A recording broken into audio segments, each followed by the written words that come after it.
कहानी के इस भाग को देखने से पहले कहानी के पिछले सभी भाग को देखना बिल्कुल मत भूलिएगा। उसका लिंक मैं आपको डिस्क्रिप्शन बॉक्स में दे दूंगी और साथ में कमेंट बॉक्स में पिन भी कर दूंगी, तो आप वहां से भी जाकर देख सकते हैं। हवलदार ने आकर सानवी का दिया पर्ची अगत्य को दिया। अगत्य ने उसे खोल कर देखा तो लिखा था, मिलना है अभी इसी वक्त, 2 मिनट में या तुम अंदर आओगे या फिर मैं बाहर आ गई तो फिर 1 साल से रोके तबाही को कोई नहीं रोक सकता है। इस बार भी फैसला तुम्हारा है, क्या करना है और क्या नहीं। अगत्य कुछ सोचते हुए इधर उधर देखने लगा। उसके माथे पर पसीना आने लगा। अधिराज आज काफी गुस्से में थे। अनुभव बोला, डैड उसे कुछ काम होगा इसलिए 2 दिन से ना नाश्ते पर आए हैं और ना ही साहब की एक झलक मिली है। कहाँ गायब है, कोई पता नहीं है। तेजस्वी से मिलने को बोला था लेकिन उससे भी नहीं मिले। इतने भी क्या बिजी होना उसका। अनुभव बोला, डैड मैं कॉल करके बात करता हूँ, हॉस्पिटल में होगा, आप प्लीज़ शांत रहिए। ठीक है, बोल देना तेजस्वी से मिलकर उसके साथ जो कॉन्ट्रैक्ट है उस पर साइन कर दे। वो फायदे का सौदा है, हमारी कंपनी और हॉस्पिटल दोनों के लिए। अनामिका बोली, और इस घर के बारे में क्या कहना है आपका? अगर तेजस्वी इस घर में आ जाए तो आपकी मन मांगी मुराद पूरी हो जाएगी। अधिराज बोले, अनामिका आप, मैं उसके बारे में ही सोच कर बोल रहा हूँ, जो भी करूँगा उसकी भलाई के लिए। अनामिका बोली, इंसान है वो, जानवर नहीं है जो आप किसी और के साथ और कल किसी और के साथ बात देंगे आप। अधिराज बोले, जो भी फैसला लिया था उसका था, किसी ने मजबूर नहीं किया था उसे। अनामिका बोली, सच में आपको लगता है? और फिर अनुभव को देखकर वापस से उन्हें देखने लगी। अनुभव बोला, डैड मेरी मीटिंग है, मैं चलता हूँ, बोलकर निकल गया। अधिराज बोले, मतलब आपको लगता है कि जो हुआ मैंने किया? अनामिका बोली, क्या पता, डायरेक्ट नहीं तो। अधिराज बोले, अब आप सब कर रही हैं मेरे ऊपर। अनामिका बोली, यकीन करने की वजह दे दीजिए। अधिराज अब बिना कुछ बोले बाहर चले गए। अनामिका बोली, सब कुछ आज आप बाप बेटे की वजह से हुआ है और आज आप दोनों बचना चाहते हो। अगत्य वापस से अपना हाथ छुड़ाते हुए बोला, देखिए मिस विस्ट, मेरा यहाँ से जाना बहुत ज़रूरी है, नहीं तो प्रॉब्लम हो जाएगी, बात को समझिए प्लीज़, मैं आपको परेशानी से बचा रहा हूँ। फिर खुद से बोला, और खुद के जान को भी। तेजस्वी बोली, मुझे कोई परेशानी नहीं होगी, आप चलिए, और खींचकर उसे आगे बढ़ गई। अगत्य से पीछे देखते हुए आगे बढ़ रहा था। तेजस्वी बोली, क्या डॉक्टर साहब, आप भी इतना किससे डर रहे हैं? मैं लड़की होकर नहीं डर रही हूँ और आप लड़के होकर। सच में अब ज़माना बदल रहा है, लड़के भी डरते हैं, आज पता चला। सानवी ने अब गुस्से से अपना हाथ टेबल पर मारा तो वहाँ पर रखा हुआ फ्रेम टूटकर उसके हाथ में चुभ गया। बाहर से चपरासी हवलदार सब अंदर आते हुए बोले, मैम क्या हुआ? फिर वहाँ पर बिखरा हुआ सामान देखा और उसके हाथ में चोट, तो किसी को कुछ समझ नहीं आया, ये सब कैसे? सानवी टिश्यू पेपर उठाकर अपने हाथ का ब्लड साफ करते हुए बोली, 10 मिनट में आ रही हूँ, साफ हो जाना चाहिए, बोलते हुए बाहर निकल गई। तेजस्वी एक खाली टेबल पर बैठते हुए अगत्य को देखकर बोली, प्लीज़ अब तो बैठ जाइए, और आपने एक बार यहाँ का कॉफ़ी पी लिया ना तो कसम से फ़ैन हो जाएंगे यहाँ के कैफ़े के। अगत्य बैठ गया लेकिन फिलहाल में कुछ नहीं बोला क्योंकि उसकी सांसें अटकी हुई थी कि आगे क्या होने वाला है। सानवी यहाँ आ गई तो 10 मिनट बाद अगत्य की सांसें अटकी हुई थी। अब उसका कन्फर्म था किसी भी टाइम सानवी यहाँ आ रही होगी। उसके हाथ पैर बुरी तरह से हिल रहे थे, जिसे वो जबरदस्ती पकड़कर बैठा हुआ 1000 बार भगवान को याद कर चुका था कि किसी तरह वो यहाँ न आए। आने के बाद ऐसे मिलने के बारे में तो उसने सपने में भी नहीं सोचा था। तेजस्वी उसे देखते हुए वेटर से बोली, 2 कॉफ़ी। अगत्य अब जल्दी से उठते हुए बोला, एक सेकंड, मुझे एक बहुत ज़रूरी काम है, मैं अभी आता हूँ, अगर मैं ना आऊँ तो प्लीज़ तुम चली जाना। और बिना कुछ सुने और देखे वहाँ से गायब हो गया। तेजस्वी को कुछ समझ नहीं आया ये क्या था और क्यों था। सानवी गुस्से में बाहर निकली कि सामने आदर्श को देखा तो जल्दी से हाथ पीछे कर लिया और जहाँ थी वहीं खड़ी हो गई। आदर्श उसके पास आते हुए बोले, बेटा दवा नहीं खाया और ऐसे ही चली आई, इतना भी क्या काम करना? सानवी बोली, पापा वो मैं। आदर्श बोले, पता है ठीक हो गई हो, लेकिन मुझे कोई रिस्क नहीं लेना है। सानवी ने सर हाँ में हिलाया और उनके साथ अंदर वेटिंग रूम में आ गई। आदर्श बोले, लो दवा खाओ। सानवी बोली, आप ही खिला दो। आदर्श ने दवा उसके मुंह में डालकर पानी पिला दिया, फिर उसे देखते हुए बोले, हाथ में क्या हुआ है, पीछे क्यों किया है? सानवी बोली, कुछ नहीं, आप जाओ, मम्मी अकेले होंगी, मैं जल्दी आ जाऊंगी शाम को। आदर्श बोले, सानवी हाथ दिखाओ। सानवी ने आंखें बंद करके हाथ आगे कर दिया। आदर्श उसे घूरते हुए बोली, ये क्या है और कैसे लगा ये चोट? सुबह तो ठीक था फिर? सानवी बोली, वो गलती से फ्रेम पर हाथ लग गया, जानबूझकर नहीं किया। आदर्श बोले, तो ऐसे ही काम करने वाली थी? सानवी बोली, नहीं, वो मैं बस पट्टी करवाने ही जा रही थी कि आप आ गए। बाहर से दरवाज़ा नॉक हुआ। मैम, कोई आया है आपसे मिलने।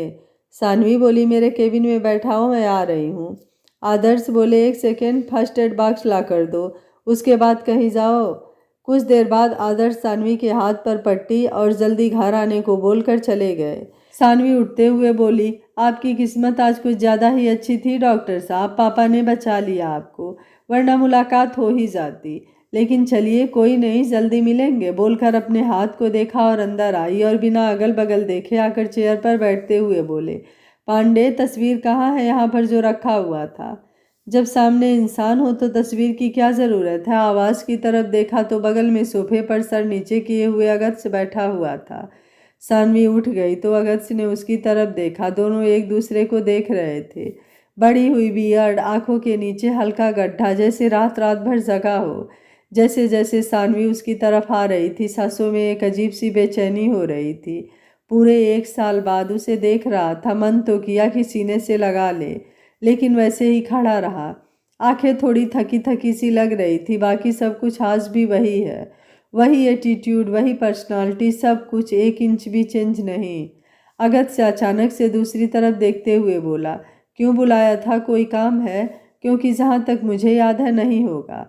आखिरी था डाइवोर्स पेपर पर साइन करना, कर दिया है। अब इससे ज़्यादा कोई सेवा नहीं कर सकता मैं आपकी, और ना ही इंटरेस्टेड हूँ करने में। सानवी उसे देखते हुए अभी भी उसकी तरफ बढ़ रही थी। कुछ देर बाद जब वो उसके करीब आ गई तो अगत्य जल्दी से पीछे जाते हुए बोला, ये क्या बदतमीजी है? अगर कोई काम नहीं है तो मैं जा रहा हूँ, फ्री नहीं हूँ मैं। सानवी अभी भी कुछ नहीं बोली, बस उसकी तरफ बढ़ रही थी। अगत्य पीछे जाकर दीवार से लग गया। सानवी उसे देखते हुए बोली, कौन थी वो? अगत्य बोला, काका, कोई भी हो, तुमसे क्या मतलब? सानवी बोली, सच में नहीं मतलब होना चाहिए। अगत्य दूसरी तरफ देखते हुए बोला, क्यों बुलाया है वो बताओ। सानवी उसे देखते हुए बोली, तुम्हें देखने का मन था तो बस बुला लिया। अब बताओ, कौन थी वो जिसकी इतनी हिम्मत कि हाथ पकड़ने की गुस्ताखी कर दिया उसने, वो भी उसका जो पहले से किसी और का है। अगत्य बोला, है नहीं था, और क्या फर्क पड़ता है कौन थी वो? उसके जैसे इन 1 सालों में कितनी आई और चली गई। अब कोई फर्क नहीं पड़ता किसी के आने जाने से। बस ज़रूरत के हिसाब से कुछ लोग आते हैं और चले जाते हैं। सानवी उसका चेहरा अपनी तरफ घुमाते हुए बोली, मेरी आंखों में देख कर बोलो, इन 1 सालों में कितनी आई और चली गई, और ये भी उनमें से एक थी। फिर उसके सीने पर हाथ रखते हुए बोली, महादेव कसम, 1 सेकंड भी नहीं लगेगा इस दिल से जाने में। अगत्य से उसका हाथ हटाते हुए बोला, इस दिल में अब है ही कहाँ कुछ, खाली हो चुका है वो। इसलिए गलतफहमी में मत रहो कि इसमें किसी के लिए कोई जगह है। अब मुझे चलना चाहिए, लेट हो रहा है, बोल उसे खुद से दूर कर दिया और जाने लगा। सानवी बोली, अगत्य, मोहब्बत में बगावत कर चुकी हूँ, बागी मत बनाओ वरना झेल नहीं पाओगे। अभी भी वक्त है, खत्म करो ये सब। अगत्य वैसे ही रुकते हुए बोला, हमारा सफ़र समझ लो यहीं तक था। ना हमारी सोच कभी मिल सकती है, ना हम, और ना ही हमारी फैमिली, और इसलिए ख़त्म कर रहा हूँ सब कुछ, और अब डाइवोर्स पेपर पर साइन करके इस रिश्ते को भी। सानवी उसके सामने आते हुए बोली, मजाक है क्या? जो तुम बोल दो और सब कुछ खत्म हो जाएगा। अगत्य बोला, नहीं, अब सब कुछ हकीकत होगा। मजाक तो पहले हुआ था हमारे साथ। सानवी अब बिना कुछ बोले उसके सीने से लग गई। अगत्य के हाथ वैसे ही रहे, अब बस आंखें बंद कर लिया। सानवी बोली, प्लीज़ मत करो ऐसा। 1 साल से खुद को सजा दिया, अब और नहीं। और जो हुआ तुम अच्छे से जानते हो सब कुछ। फिर भी अगत्य कुछ नहीं बोला, लेकिन एक सुकून सा उतर आया। मन किया कि उसे कसकर पकड़ ले, कभी ना छोड़ने के लिए, और बोल दे वो उसे छोड़ने के बारे में सपने में भी नहीं सोच सकता। हकीकत तो बहुत दूर की बात है। और भरोसा कब उसका डगमगाया था, जो किसी के कुछ कहने भर से खत्म हो जाएगा। लेकिन अभी ऐसा वो कुछ कर नहीं सकता था, उसका सब कुछ बिखर जाएगा। 10 मिनट बाद भी जब सानवी उससे अलग नहीं हुई तो उसे देखते हुए बोला, लेट हो रहा है, मुझे चलना चाहिए। सानवी ने चेहरा ऊपर करके उसे देखा तो अगत्य उसे खुद से दूर करते हुए बोला, हॉस्पिटल में सब वेट कर रहे होंगे। सानवी की आंखें भर आई तो खुद से बोली, वो उसे खुद से दूर कैसे कर सकता है? फिर सांस लेते हुए कुछ सेकंड बाद खुद को संभालते हुए बोली, इतनी सज़ा कम है, जो और देना चाहते हो तो ठीक है, दे दो, सब मंजूर है। फिर उसके सीने पर हाथ रखते हुए बोली, लेकिन याद रखना, जिस दिन इस दिल से निकाल कर किसी और को यहाँ जगह दिए ना, सानवी का वजूद खत्म हो जाएगा और साथ ही साथ सानवी भी। फिर चाहोगे तो भी शायद। फिर अगस्त ने उसे देखा और फिर उसके हाथ को, जहाँ पूरा पट्टी लगा था। फिर खुद को मजबूत करते हुए बोला, डाइवोर्स जितना जल्दी हो जाएगा उतना ठीक रहेगा, सबके लिए और हमारे लिए भी। बोलकर उसे साइड करते हुए बाहर जाने लगा। सानवी बोली, दर्द इतना भी ना दो कि बिखर कर टूट जाऊं, और जब समेटो तो फिर नजर ही ना आऊं। अगस्त जहां था वहीं रुक गया, हाथ की मुट्ठियां कस गई, आंखें बंद हो गई। फिर 2 सेकंड बाद जल्दी से बिना कुछ बोले बाहर निकल गया। सानवी वैसे ही उसे जाते हुए दरवाजे को देख रही थी। सब कुछ खत्म हो गया। वो उसे डाइवोर्स, वो सच में डाइवोर्स, उसकी जगह किसी और को, नहीं, कभी नहीं। फिर सामने पड़ा पानी का गिलास उठाकर 1 सेकंड में सारा पानी पीकर चेयर पर बैठ गई। क्या जो भी हुआ या हो रहा है उसमें सारी गलती उसकी थी, सोचते हुए सर चेयर से लगा लिया। 1 साल पहले अगस्त हॉस्पिटल के बाहर आया और बाहर लगे चेयर पर बैठ गया। सानवी उसके पीछे आई और उसके बगल में बैठ गई। उसे समझ नहीं आ रहा था क्या बोले, कैसे बोले, जबकि जो कुछ भी हुआ उसके बारे में उसे कुछ भी पता नहीं था। 10 मिनट दोनों में से किसी ने कुछ नहीं बोला। अंदर से अनुभव बाहर आकर बोला, अगस्त, सर्जरी से पहले डैड तुमसे बात करना चाहते हैं। अगस्त से उठकर उसके साथ अंदर चला गया, और अंदर क्या हुआ उसे कुछ पता नहीं, लेकिन उसके बाद उसकी लाइफ अचानक से चेंज हो गई। 2 दिन बाद उसके सुबह उठने से पहले ही अगस्त जर्मनी के लिए निकल गया, बिना कुछ बोले, उसे बताए। कुछ दिन बाद जब वो नहीं आया और ना ही कोई कॉल आया तो उसे वहाँ भी घुटन होने लगी। कुछ दिन बाद अनामिका ने श्रेयांश के साथ उसे अपनी कसम देकर ज़बरदस्ती कुछ दिन के लिए भेज दिया। उसके बाद वो आज आया तो डायरेक्ट डाइवोर्स। सोचते हुए उसने आंखें खोल दिया और खुद से बोली, अभी प्यार से समझा रही हूँ अगस्त, समझ जाओ, नहीं तो मुझे तुम्हारे रास्ते पर भी चलना आता है। अगस्त दरवाजे के बाहर आया तो ऐसा लगा जैसे कितना मुश्किल था बाहर निकलना, और फिर एक बार पीछे दरवाजे को देखकर जल्दी से आगे निकल गया। सानवी ने ड्राइवर को मना कर दिया और अपना फ़ोन लेकर गाड़ी खुद ड्राइव करने के लिए बोल वहाँ से निकल गई। रात को 9 बज गए, लेकिन वो अभी तक घर नहीं आई। आदर्श, शीतल उसका इंतज़ार कर रहे थे, लेकिन अभी तक उसका कोई पता नहीं था। 9 से 10 बज गए। आदर्श ने फ़ोन किया तो पता चला आज बिना सिक्योरिटी अकेले कुछ काम बोलकर काफ़ी पहले ही निकल चुकी हैं। आदर्श, शीतल दोनों लोग परेशान थे, क्योंकि अब उसका फ़ोन भी नहीं लग रहा था और ना ही उसका पता चल रहा था। आखिर इतनी रात को वो गई तो गई कहाँ। आदर्श आकर सोफे पर बैठते हुए बोले, क्या करूं मैं, अभी पूरी तरह से ठीक भी नहीं हुई है, कहाँ गई ये लड़की, जब देखो तब बस अपनी जिद करती है। शीतल भी आकर उनके पास ही बैठ गई। सानवी शहर से दूर एक खाली जगह पर बैठी हुई थी। कुछ समझ नहीं आ रहा था क्या हो रहा है उसके साथ और क्यों हो रहा है। अगस्त अचानक से इतना कैसे बदल गया। उसकी एक चोट पर जो अपना सब कुछ छोड़कर उसके पास आ जाता था, आज उसे खुद इतना दर्द दे रहा है और एक बार पलट कर देख भी नहीं रहा है कि वो ठीक भी है या नहीं। आधे घंटे बाद होटल रॉबिन हाइट में सामने रखे बॉटल को घूरते हुए खुद से बोली, ऐसे कैसे डाइवोर्स दे देगा। पापा ने भी बिना कुछ पूछे साइन करवा लिया और उसने भी मुझसे बिना पूछे साइन कर दिया। किसी ने एक बार भी मुझसे नहीं पूछा कि मैं क्या चाहती हूँ। जब मर्जी तब प्यार और जब मर्जी तब डाइवोर्स। मजाक हूँ क्या मैं, जो जिसको जो मर्जी वो करेगा। कभी नहीं। फिर सामने बोतल उठाकर आधा पीते हुए कुछ याद आया तो वेटर के फ़ोन से ऋचा को कॉल लगा दिया। दूसरे ही रिंग में उसने फ़ोन उठा लिया, लेकिन उसके कुछ बोलने से पहले सानवी बोली, आओ पार्टी करनी है, जिसको लाना है सबको लेते आओ। आज सबका बिल मैं दूंगी, क्योंकि आज मैं अपनी बर्बादी का जश्न मना रही हूँ। ऋचा उठते हुए बोली, सानवी कहाँ हो और किसके साथ हो। सानवी बोली, क्या फ़र्क पड़ता है यार, और किसको फ़र्क पड़ता है मेरे किसी के साथ होने या फिर ना होने से। तुम्हें मेरे साथ पार्टी करनी है तो आ जाओ। और फ़ोन सामने वेटर को पकड़ा दिया। ऋचा ने बात किया और जैसे ही दोनों को पता चला वो कहाँ है तो दोनों बिना वक्त गवाए उसके पास आ गए। 15 मिनट बाद ऋचा कुणाल सानवी के सामने बैठे थे और अगस्त ने उससे जो जो बोला था वो दोनों को सुनाते हुए पी रही थी। ऋचा कुछ देर बाद कुणाल को देखते हुए बोली, इसको देखकर क्या लग रहा है हमसे घर पहुंचेगी, और पहुंच भी गई ना तो हम दोनों नहीं बचने वाले अंकल से। वो पक्का गोली मार देंगे हमें। तुमने बोला है ना कि सानवी हमारे साथ है। कुणाल बोला फिलहाल के लिए। ऋचा बोली यार सच में प्यार में समझदार भी बेवकूफ़ बन जाते हैं। आज देख भी लिया, मैडम ने इतना चढ़ाया है और अब बस इसका एक ही समाधान है। कुणाल बोला बिल्कुल नहीं। ऋचा बोली हाँ।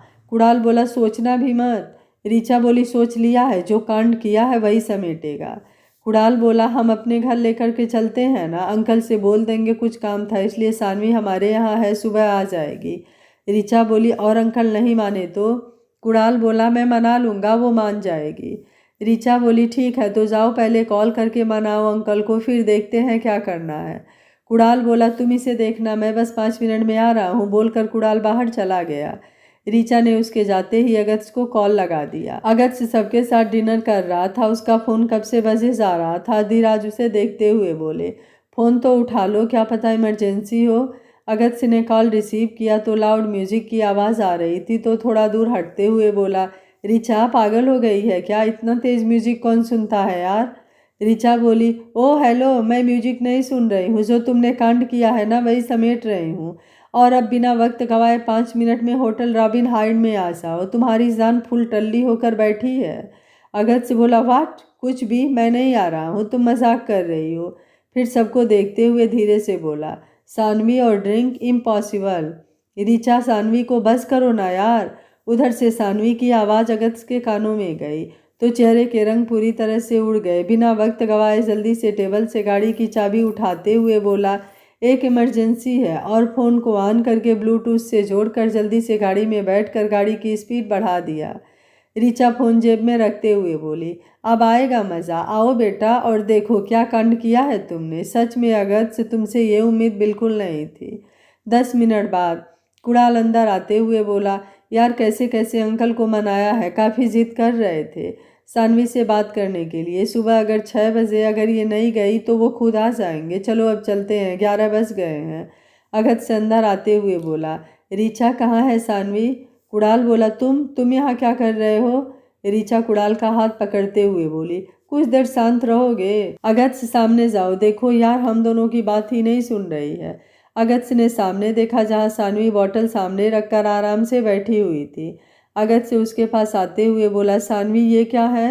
सानवी ने उसकी आवाज़ सुनी तो ऊपर देखा, फिर अपने बॉटल को देखते हुए बोली इसको भी पी लिया, इसको भी, इसका टेस्ट अच्छा नहीं था और इसका थोड़ा कड़वा था, इसको घर लेकर जाना है। अगस्त से उसका हाथ पकड़ते हुए बोला ये क्या है, किसी ने देख लिया तो क्या इज्जत रहेगी, कुछ तो अपने बारे में सोचा होता। सानवी ने वापस से बॉटल उठाया। अगस्त से जल्दी से उसे उठाते हुए बोला चलो बहुत हो गया तुम्हारा। सानवी बोली छोड़ो, मुझे नहीं जाना है। अगस्त से बोला सानवी शांत रहो वरना।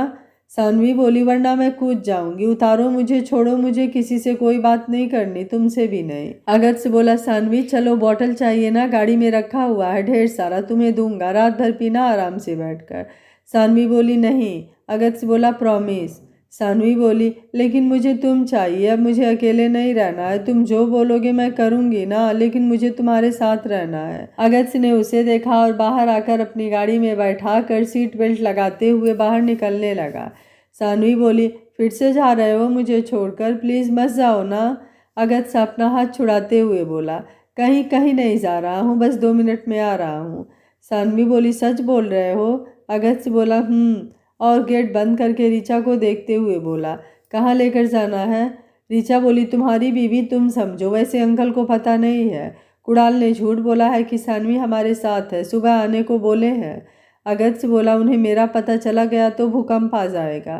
कुणाल पीछे से आते हुए बोला सानवी हमारे साथ चल रही है। अगस्त से उसे घूरते हुए बोला वो मेरी बीवी है कुणाल। कुणाल बोला तुम्हारी बीवी होती तो जिस हाल में है उसमें ना होती, समझा, तो हक जताने से पहले उसके काबिल बन, फिर आना हक जताने। अगस्त से गुस्से में बोला कुणाल ये ज़्यादा हो रहा है। कुणाल कुछ नहीं सुनने वाला, मैं ज़्यादा हो या कम, बस जो हो रहा है वो नहीं होना चाहिए था, समझ में आया तुझे। अगस्त बोला ठीक है, तुम्हारे यहाँ छोड़कर चला जाऊँगा मैं, चलो तुम लोग, बोलकर ड्राइविंग सीट पर आया और गाड़ी आगे बढ़ा दिया। सानवी नींद में बड़बड़ा रही थी। ऋचा कुणाल को देखते हुए बोली कुणाल प्लीज़ शांत हो जाओ, दोनों को मौका तो दो। कुणाल बोला ऐसे ऐसे मौका देना चाहती हो तुम, तो सॉरी कभी नहीं, और उसके साथ अपने फ्लैट के लिए निकल गया। आधे घंटे में दोनों की गाड़ी आकर पार्किंग में रुकी। अगस्त सानवी को लेकर बाहर आया। कुणाल ने आकर अपने फ्लैट का दरवाज़ा खोला और सामने रूम दिखा दिया और अगत्य उसे देखकर सानवी को लेकर आगे बढ़ गया। ऋचा ने गेट लॉक किया और कुणाल को खींचकर अंदर अपने रूम में चली गई। कुणाल बोला, ये गलत है ऋचा, तुम वो नशे में है। जिस लड़की को इन सब चीज़ों से इतनी नफरत थी, आज देखो क्या हाल किया है तुम्हारे अगत्य ने उसका। तुम्हें सच में नहीं दिख रहा है उसकी हालत? ऋचा बोली, प्लीज़ तुम शांत रहो, हमारा उसके रूम में जाना ठीक नहीं है और कुछ प्रॉब्लम है, संभाल लेंगे दोनों। तुम प्लीज़ इतना हाइपर क्यों हो रहे हो? कुणाल बोला, मतलब तुम्हें भरोसा नहीं मेरे ऊपर? ऋचा बोली, बेवकूफ़ हो, अगत्य हस्बैंड है उसका, प्यार करते हैं दोनों एक दूसरे से और आज जिस कंडीशन में सानवी है उसका रीज़न अगत्य है, तो झेलने दो, हम कुछ नहीं कर सकते हैं। और तुम प्लीज़ अपने गुस्से को शांत रखो यार, बात बात पर इतना गुस्सा कर रहे हो। कुणाल अब कुछ नहीं बोला और उठकर चेंज करने चला गया। सानवी आते आते ही सो चुकी थी। अगत्य उसे सुलाकर जाने लगा, लेकिन उसने नींद में ही उसका हाथ पकड़ लिया था। अगत्य ने देखा तो उसके पास बैठकर उसके हाथ से अपना हाथ छुड़ाने लगा, तो उसके आंखों के बंद पलकों के बाद भी आंसू बाहर आने लगे। अगत्य अब उसके बगल में लेट गया और आंखों को बारी बारी से चूमते हुए खुद से बोला, मेरी जिंदगी से ज़्यादा कीमती कुछ भी नहीं, मैं भी नहीं, बस कुछ दिन और, फिर सब ठीक कर दूंगा मैं। रात को सानवी उसके करीब आ गई तो अगत्य ने भी उसे अपने पास खींच लिया और सुकून से आज आंखें बंद कर लिया। सुबह ऋचा और कुणाल दोनों को उठा उठाकर थक गए थे, लेकिन दोनों की नींद ही नहीं खुल रही थी। ऐसे लग रहा था जैसे कितने जन्म से सोए नहीं हैं। कुणाल ऋचा को घूरते हुए बोल रहा था मैं, लेकिन नहीं, तुम्हें तो बस अपनी करनी थी। अब अंकल किसी भी टाइम आने वाले होंगे, कौन जवाब देगा उन्हें? मैं बोल रहा हूँ, दूसरी चाबी से दरवाज़ा खोल देते हैं। ऋचा बोली, कुणाल पागल हो गए हो क्या? बच्चे नहीं हैं दोनों जो दरवाज़ा खोल देंगे, हम ऐसा बिल्कुल नहीं कर सकते हैं। कुणाल बोला, वही वही मैं भी बोल रहा हूँ, बच्चे नहीं हैं दोनों जो दरवाज़ा नहीं खोल रहे हैं, और अंकल को क्या जवाब दोगी? ऋचा बोली, कुछ सोचने दो यार, क्यों पका रहे हो? कुणाल बोला, ठीक है मैं जा रहा हूँ, तुम संभाल लेना, बोलकर किचन में चला गया। ऋचा बोली, कहाँ फंस गई यार मैं इन दोनों को, आज ही सारी नींद पूरी करनी थी, 8 बजने वाले हैं, अब तो उठ जाओ मेरे बाप। ऋचा दरवाजे को नॉक करते हुए थक चुकी थी। अब सिर्फ 2 ऑप्शन बचा था, या तो दोनों को ऐसे ही छोड़ दिया जाए और इंतजार करो उनके उठने का, और दूसरा दरवाज़ा खोल दिया जाए, नहीं तो आदर्श जी के आने से पहले अगर वो दोनों नहीं उठे और उन्होंने अगत्य को सानवी के साथ देख लिया तो मुसीबत बढ़ना पक्का है, जिसको लेने के मूड में दोनों में से कोई नहीं था। ऋचा चाबी लेकर महादेव को याद करते हुए बोली, हे महादेव, कुछ भी गलत होने से बचा लेना प्लीज़, मजबूरी है हमारी, नहीं तो हम कभी किसी जन्म में ऐसा नहीं करते। कुणाल ने उसके हाथ से चाबी लेकर दरवाज़ा खोल दिया। ऋचा बोली, तुम आंखें बंद करो, अंदर सब कुछ ठीक हुआ तो तुम आंखें खोलना। कुणाल ने उसे घूरा। ऋचा बोली, जो बोला है फॉलो करो, वरना भूल जाओ ये दरवाज़ा खुलेगा। कुणाल बोला, जाओ मैं नहीं जा रहा हूँ। ऋचा बोली, हे महादेव, प्लीज़ प्लीज़ प्लीज़ बचा लेना, बोल दरवाज़ा खोल दिया। बेड पर अगत्य आराम से सानवी को अपने ऊपर पकड़े सो रहा था। ऋचा धीरे से बोली, हाँ यार, कितने क्यूट लग रहे हैं दोनों, कुणाल फ़ोन दो। कुणाल बोला, अभी तो दरवाज़ा नहीं खोलना था, और अब ये क्या है यार, उठाओ दोनों को, जल्दी करो, टाइम नहीं है ये सब फालतू चीज़ों का। ऋचा उससे फ़ोन लेकर दोनों की फ़ोटो लेते हुए बोली, अभी तुम्हें कोई शक है कि प्यार नहीं है दोनों के बीच में? कुणाल बाहर देखते हुए बोला, ठीक है मेरी माँ, अब उठाओ, मैं बाहर जाकर देखता हूँ कि अंकल न आ जाए। ऋचा बोली, वैसे मन तो नहीं है फिर भी, और अगत्य के कंधे को 3-4 बार टैप किया तो उसने आंखें खोल दिया।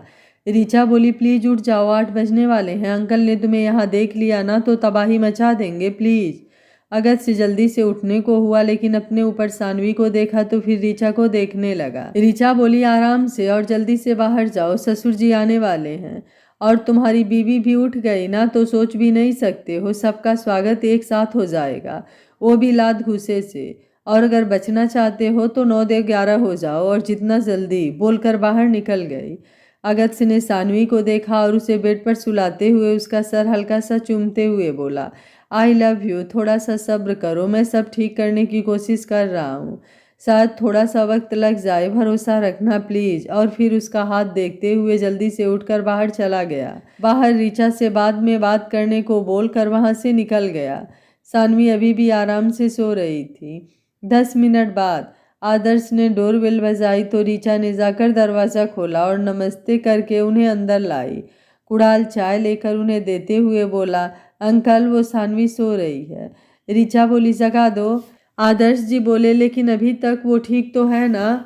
ऋचा बोली, सॉरी अंकल, वो बस मेरी वजह से कल रुक गई थी। वो मेरी तबीयत थोड़ी ठीक नहीं थी, इसलिए लेट तक जागने की वजह से और इसी जल्दबाजी में सब गड़बड़ हो गया। प्लीज़ आप उसे डांटना मत।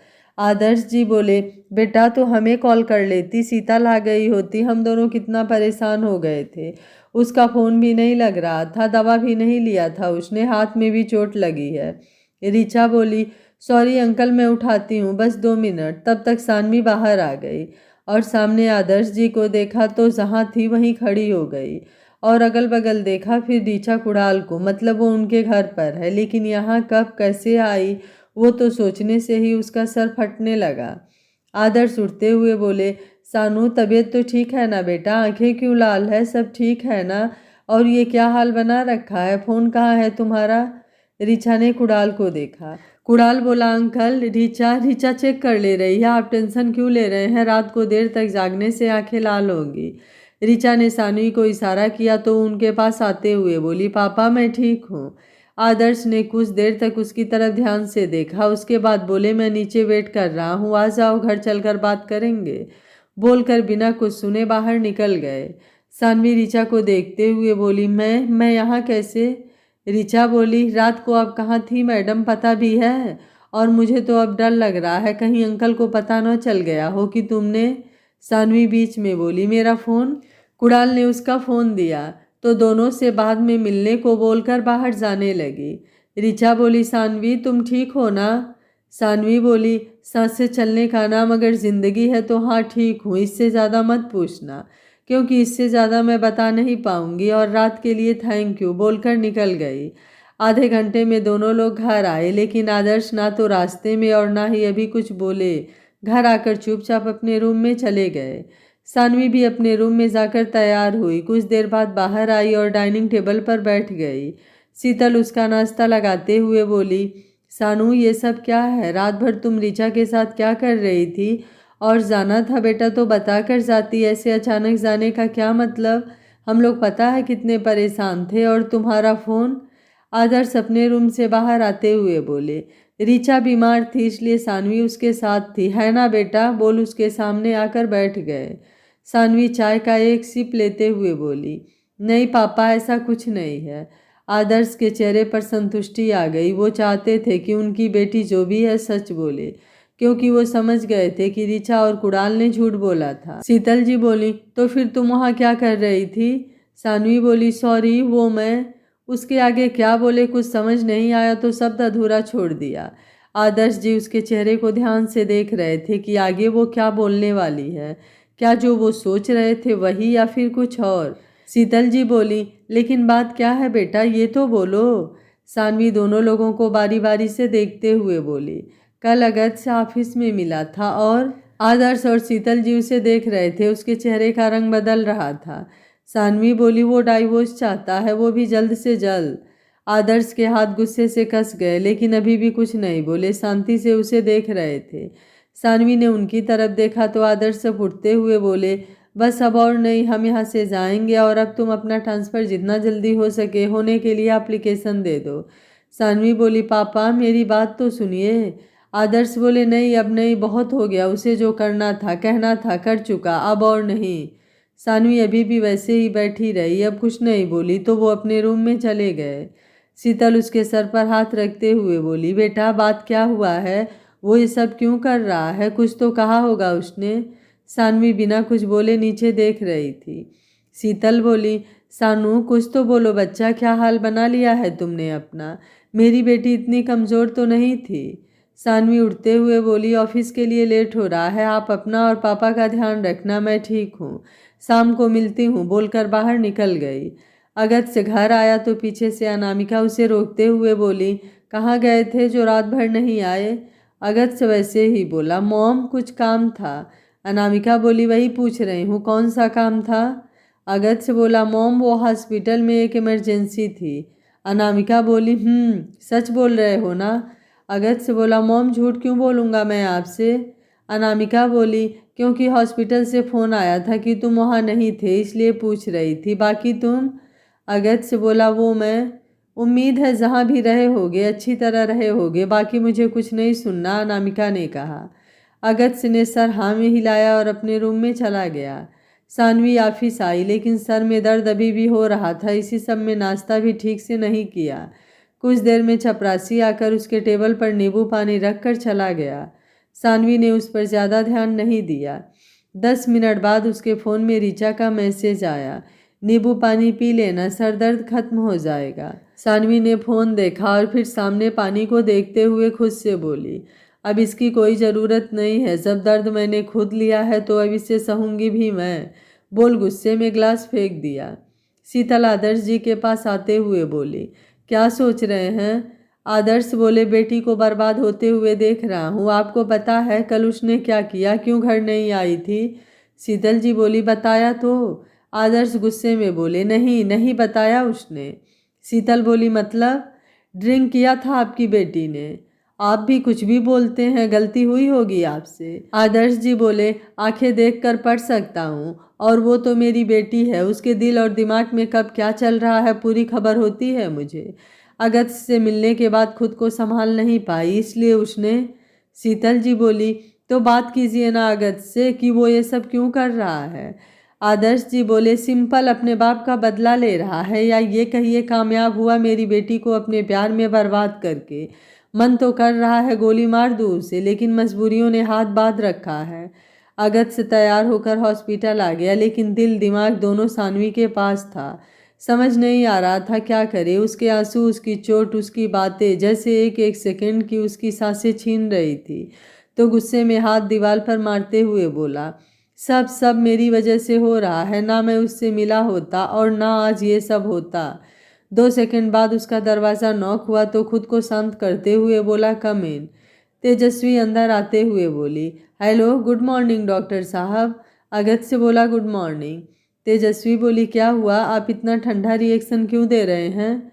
अगस्त्य बोला, आपके भेजे मेल को मैंने चेक कर लिया है, और उसके सामने एक फाइल रखते हुए बोला, ये रहे कॉन्ट्रैक्ट, इसमें मैंने साइन भी कर दिया है, आप कल से इस पर काम कर सकती हैं। तेजस्वी बोली, थैंक यू सो मच। तो इसी खुशी में कहीं चले बाहर?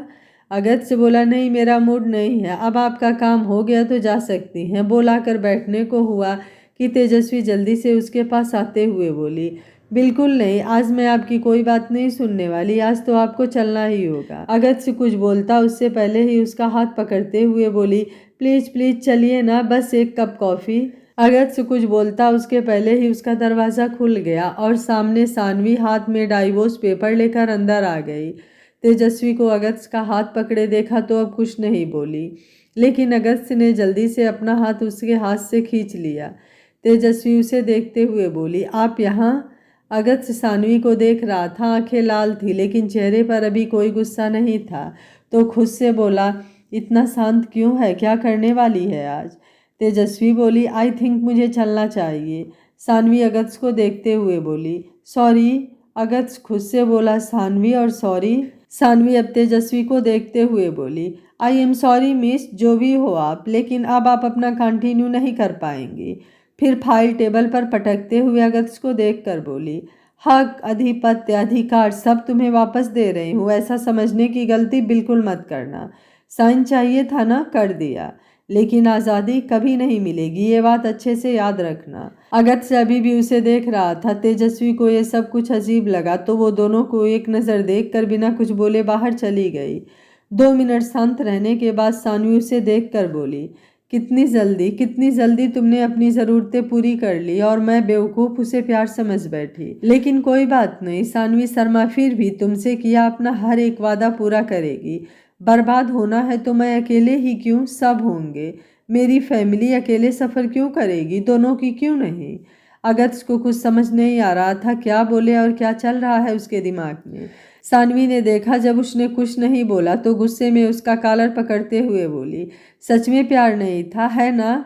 तो वो सब क्या था, क्यों मुझे बेवकूफ़ बनाया तुमने, एक एक बात का यकीन क्यों दिलाया कि वो सब सिर्फ और सिर्फ मेरे लिए था? अगस्त्य को उसकी सांसें उसकी करीबी बेचैन करने लगी, लेकिन अभी वो कुछ बोलता या उसे दूर करता उससे पहले ही सानवी ने आगे बढ़कर उसके होठों को बंद कर दिया। अगत्य ने अब आंखें बंद कर लिया। कुछ देर बाद जब दोनों की सांसें उखड़ने लगी तो सानवी ने उसे पीछे धक्का मार दिया। वो जाकर सोफे पर गिरा।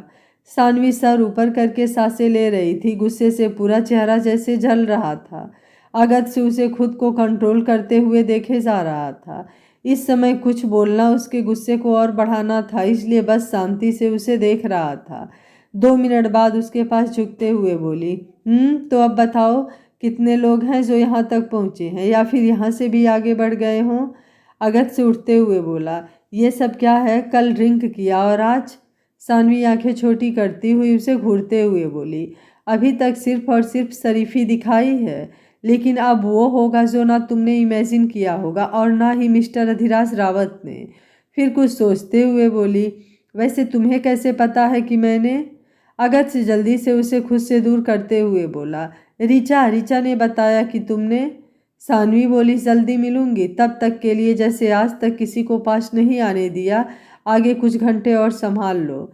फिर उसका कॉलर सही करते हुए बोली, वरना जो तुम्हारे पास आया ना वो बेमौत मारा जाएगा या फिर मारी जाएगी, क्योंकि कुछ चीज़ों में मुझे शेयरिंग नहीं पसंद, याद रखना। बोलते हुए बाहर निकल गई। दूसरे दिन सुबह अगत्य तैयार होकर नीचे आया कि सब लोग बैठकर नाश्ता कर रहे थे।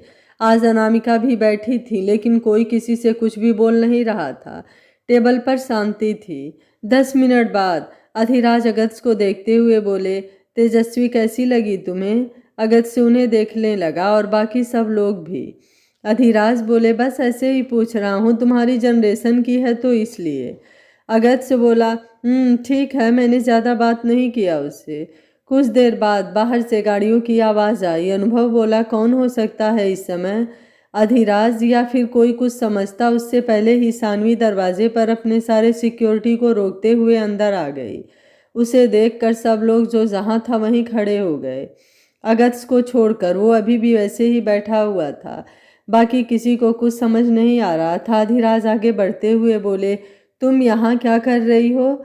सानवी ने एक नज़र उन्हें देखा और फिर सबको देखते हुए आगे बढ़ गई।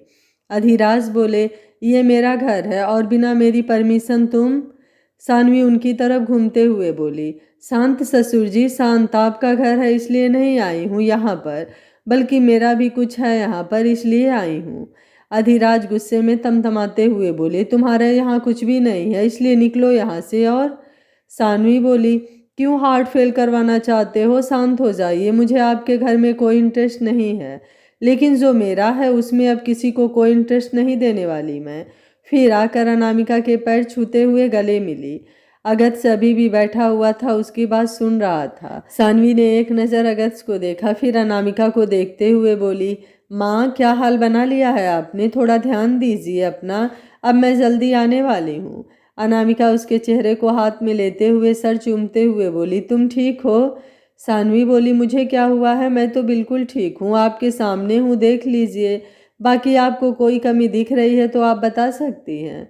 अधिराज बोले, काम हो गया हो तो जा सकती हो यहाँ से, इस घर में तुम्हारी किसी को कोई ज़रूरत नहीं है। सानवी बोली, माँ, आप समझाती नहीं हैं क्या कि इस उम्र में इतना टेंशन नहीं लेना चाहिए? शिवानी अनुभव को देखते हुए बोली, आज सानवी फुल मूड में है, अब क्या होगा अगत्य भैया का? मुझे तो डर लग रहा है। अनुभव बोला, शांत रहो तुम। अगत्य बोला, डैड, मुझे लेट हो रहा है, मैं हॉस्पिटल जा रहा हूँ। सानवी घूमते हुए बोली, मैं भी ऑफिस जा रही हूँ, छोड़ देती हूँ, क्या इतना पेट्रोल वेस्ट करना है? अगत्य बिना उसे देखे और कुछ बोले आगे बढ़ गया। अधिराज बोले, अगत्य रुकते हुए बोला, जी डैड। अधिराज बोले, याद रखना। अगत्य बिना कुछ बोले आगे बढ़ गया। अनामिका सानवी को रोकते हुए बोली, सानवी, अपनी चीज़ें अगर प्यार से न मिले तो छीनना सीख लो।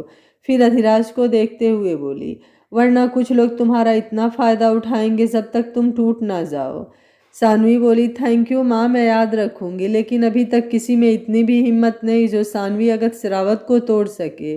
बाय, बाद में मिलती हूँ, बोलकर जल्दी से बाहर निकल गई। अगत्य अपनी गाड़ी में बैठ चुका था। सानवी अगत्य की गाड़ी के पास आई, लेकिन उसने गाड़ी बढ़ा दिया तो वो वहीं खड़ी रही जब तक कि वो चला नहीं गया। पीछे से आवाज़ आई, अब तुम्हारा ये जादू नहीं चलने वाला मेरे बेटे पर, इसलिए तुम अपने रास्ता बदल लो और उसका पीछा छोड़ दो। सानवी पलटते हुए बोली, चैलेंज पसंद है मुझे, लेकिन डर इस बात का है कि कहीं आपको इस बार सच में अटैक आया ना तो शायद ही कोई डॉक्टर बचा पाए। बस वही सोचकर रुक रही हूँ। लेकिन अब आपने बोल दिया है तो कोई नहीं, एक्सेप्ट तो करना ही पड़ेगा ना, आखिर आपकी इज्जत का सवाल है। लेकिन डॉक्टर तैयार रखिएगा। अधिराज हंसते हुए बोले, दिमाग पर कुछ ज़्यादा असर नहीं हो चुका है तुम्हारे, इसलिए कुछ भी बकवास कर रही हो। तुम्हारी तरफ देखा भी नहीं उसने और तुम सपने में जी रही हो। अच्छा है, लगे रहो, तब तक मैं उसकी शादी किसी और से करवा दूंगा। और सुना है डाइवोर्स पेपर पर साइन भी कर दिया है तुम दोनों ने। सानवी उन्हें घूरते हुए बोली, काफ़ी ऊंचा सुनते हैं आप ससुर जी। और उसने मेरी तरफ इसलिए नहीं देखा कि मैं आपको उसका रीज़न बताना ज़रूरी नहीं समझती। और क्या बोला आपने? शादी? सपने में भी मत सोचना, वरना मैं क्या हूँ क्या नहीं 1 सेकंड में समझा दूंगी और आपको समझ में भी अच्छे से आ जाएगा। ससुर समझकर छोड़ रही हूँ, इसका ज़्यादा एडवांटेज मत उठाइए, वरना मैं भी बहू होने का फ़र्ज भूल जाऊंगी। बोल अपना गॉगल लगाते हुए आकर अपनी गाड़ी में बैठी और वहाँ से निकल गई। अनामिका पीछे से बोली, उम्मीद है इस बार शुरुआत टक्कर की होगी। अधिराज गुस्से से उन्हें घूरते हुए बोले, सब आपका ही चढ़ाया हुआ है, वरना उस लड़की की इतनी हिम्मत नहीं थी कि वो मेरे घर आकर मुझसे बहस करे। फिर खुद से बोले, कोई बात नहीं, शायद उसे पता नहीं है कि अगस्त वही करेगा जो उसके लिए सही होगा और जो मैं कहूँगा। अनामिका बोली, जो चाहे सोच सकते हैं आप, लेकिन हिम्मत की बात मत कीजिए, वरना आप भी अच्छे से जानते हैं कि वो क्या कर सकती है और क्या नहीं। अधिराज बोले, उसका साथ देकर आप गलत कर रही हैं। अनामिका बोली, उसका साथ ना देती तो खुद गर्ज कहलाती और बहू बेटे को अलग करने का पाप मुझसे तो नहीं ढोया जाएगा। बाकी आप सोच लीजिए, जो करना है कीजिए, बोलकर अंदर चली गई। अधिराज खुद से बोले, कुछ तो करना पड़ेगा, ये लड़की वापस से मेरे बेटे के लाइफ में नहीं आ सकती। इसके लिए अगर मुझे अगस्त को हमेशा हमेशा के लिए बाहर भेजना पड़ा तो भी चलेगा, लेकिन मैं इस लड़की से कभी नहीं हार सकता, चाहे कुछ भी हो जाए। अगस्त डायरेक्ट हॉस्पिटल आया और अपने केबिन में जाते हुए बोला, कोई अंदर आए तो मत आने देना बिना मेरी इजाज़त के, बोलकर अंदर चला गया। आधे घंटे, 1 घंटे, 2 घंटे, 3 घंटे हो गए, सानवी नहीं आई। अगस्त की घबराहट बढ़ रही थी। वो टहलते हुए खुद से बोला, वो आई क्यों नहीं? इसका क्या मतलब है? वो अभी भी वहीं होगी, कहीं कोई प्रॉब्लम तो नहीं हुआ होगा, उसे डैड ने कुछ कुछ किया तो नहीं होगा ना? ये लड़की, क्या ज़रूरत थी इसे आने की? जो जैसे चल रहा है चलने दिया होता ना। लेकिन नहीं, इतना बोल रही थी, देखा भी नहीं मैंने उसकी तरफ, पता नहीं क्या चल रहा होगा उसके दिमाग में। ऋचा उसका केबिन नॉक करते हुए बोली, हेलो डॉक्टर साहब, क्या हुआ? कहाँ खोए हुए हैं आप? कब से कॉल कर रही हूँ, कोई रिप्लाई ही नहीं दे रहे हो यार। अगस्त अभी भी कुछ नहीं बोला। ऋचा उसके पास आते हुए बोली, अगस्त बात क्या है, क्या हुआ? अगस्त अपने सेंस में आते हुए बोला, तुम यहाँ, कोई प्रॉब्लम है? ऋचा बोली, मुझे कोई प्रॉब्लम नहीं है, लेकिन तुम्हें क्या हुआ? सब ठीक तो है ना? अगस्त बोला, सब ठीक है। ऋचा बोली, तो चेहरे का रंग क्यों उड़ा हुआ है? अगस्त सब उसे सोफे पर बैठाते हुए बोला, एक काम करोगी, बिना किसी को कुछ बताए प्लीज़? ऋचा बोली, यार बोलना, इसमें रिक्वेस्ट करने वाली कौन सी बात है, क्या करना है? अगस्त 2 सेकंड बाद बोला, सानवी को कॉल करो और पूछो कहाँ है वो, सुबह घर गई थी, मैं उससे पहले ही निकल गया। ऋचा बोली, वाट, तू उसे वहाँ अकेले छोड़कर यहाँ आ गया? पता है ना वो तेरे लिए गई थी। अगस्त से क्या हो गया है तुझे? तेरे पास दिमाग है भी या नहीं? जो कुछ भी कर रहा है यार, सच में मुझे भी मजबूर मत कर कि मैं कुणाल और अंकल की बातों का समर्थन करूं। अगस्त से बोला, ठीक है मत कर, जा यहाँ से, मैं अपना देख लूँगा। ऋचा उसे घूरते हुए बोली, तू अब गलत कर रहा है। और सानवी को फ़ोन मिलाया तो 2-3 रिंग के बाद उसने फ़ोन उठा लिया। सानवी बोली, बोलो ऋचा, क्यों कॉल किया है? ऋचा बोली, कहाँ हो? सानवी बोली, क्यों? अगस्त से इशारे से बोला, बस ऐसे ही। ऋचा बोली, ऐसे ही यार, पूछ रही थी, बिजी हो क्या? आज डिनर पर आ जाओ, बातें कर लेंगे। सानवी बोली, अभी पॉसिबल नहीं है, जानती हो ना, बहुत सारा काम है ऑफिस में, कुछ दिन बाद कैंडल लाइट डिनर मेरी तरफ से पक्का। ऋचा बोली, किस खुशी में मैडम? सानवी बोली, माना उन्हें फुर्सत नहीं है मुझसे बात करने की, लेकिन कमबख्त हमें कौन रोक सकता है उन्हें याद करने से? जिसके कहने पर फ़ोन किया है ना, उनके आने की खुशी में। बोल देना इतना भी दिल से याद न करे, नहीं तो सारा काम छोड़कर आ जाऊंगी। अभी सानवी शर्मा की दीवानगी देखी नहीं है अगस्त रावत ने, जिस दिन दिख गया ना तो फिर ना होश बचेगा ना वजूद। ऋचा बोली, मोहब्बत में शेरो शायरी, वाह क्या बात है। सानवी बोली, क्या करे यार, ये मोहब्बत ऐसी चीज़ ही होती है, ना सुकून से जीने देती है और ना मरने देती है। अच्छा ठीक है, बाय, बाद में बात करती हूँ, अभी कुछ काम है। ऋचा ने अगस्त को देखा, फिर फ़ोन रखते हुए बोली, अभी भी कुछ बोलना है? अगस्त जेब में हाथ रखते हुए बोला, टीनेज नहीं है हम जो लफ्ज़ों से खेल कर दिल को बहला ले। हम दोनों ने डाइवोर्स पेपर पर साइन कर दिया है। ऋचा उसे अपनी तरफ घुमाते हुए बोली, पागल हो गए हो अगस्त? अगस्त आकर अपने चेयर पर बैठते हुए बोला, तुम जाओ आराम करो, तुम्हें इतना स्ट्रेस लेना ठीक नहीं है। ऋचा बोली, ठीक है साइन कर दिया है तो फिर ये क्या था? दिखा किसको रहे हो तुम कि तुम्हें उसकी परवाह है, फिक्र है? कुछ भी हो, उसे क्या फ़र्क पड़ता है तुम्हें? अगस्त बोला, ऋचा बोली, बात ही मत करो तुम मुझसे। रजत अंदर आते हुए बोला, वही मैं भी बोल रहा हूँ। ऋचा बोली, वैसे तुम दोनों का डाइवोर्स हो जाएगा तो ठीक ही रहेगा, सानवी भी अपने लाइफ में आगे बढ़ जाएगी। और उसका वो दोस्त था, क्या नाम था उसका, जो उसे लाइक करता था? रजत बोला, विनायक। ऋचा बोली, वही, चलो ठीक है, अब मैं भी चलती हूँ और उसे समझा दूंगी कि वो साइड हो जाए। तुम दोनों का सफ़र यहीं तक था। अगस्त रजत को घूर रहा था। ऋचा ने एक नज़र उसे देखा और रजत को लेकर वहाँ से चली गई।